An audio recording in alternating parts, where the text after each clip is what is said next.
All right, so when we talk about rebooting the metabolism and dropping 20 to 45 pounds in 6 weeks, we have to understand what causes a slow metabolism in order to get it working.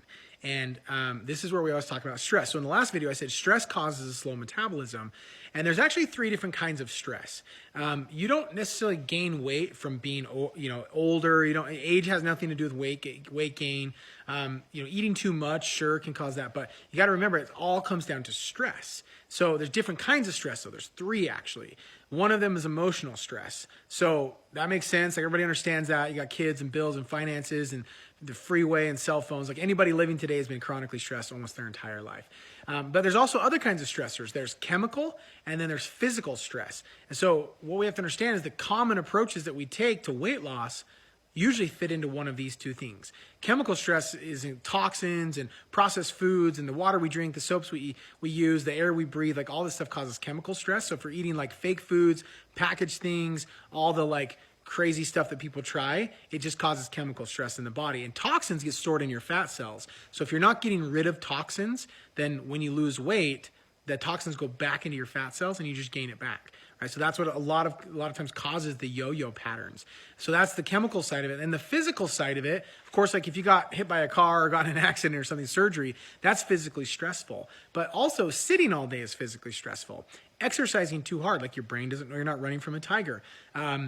Trying to starve your body and diet and cut your calories, your brain doesn't know you're not starving in a famine. And so it's physically stressful. Like the common approach that people take when they cut their calories and exercise more actually slows the metabolism down more. So one of the best strategies you can do is don't do that. Like don't stress your body out through diets and fads and all these shake programs, and don't exercise to try to lose weight. 100% of weight loss, and let me even say this differently, 100% of fat release, because weight loss and losing fat are different, by the way. You can lose weight without losing fat. And most of the time, when you cut calories and exercise, you are losing weight. Or if you are losing weight, it's usually in the form of muscle and fat. But then when you gain it all back, you only gain weight from fat back. You don't usually gain muscle back. So you're at a less muscle, more fat. So if you pull back on the exercise, don't kill yourself through dieting, and you actually support your body with real food, then all of a sudden you can lose fat and preserve the muscle. Now, you can't get rid of all stress in your life. I don't mean go be a monk and meditate all day long.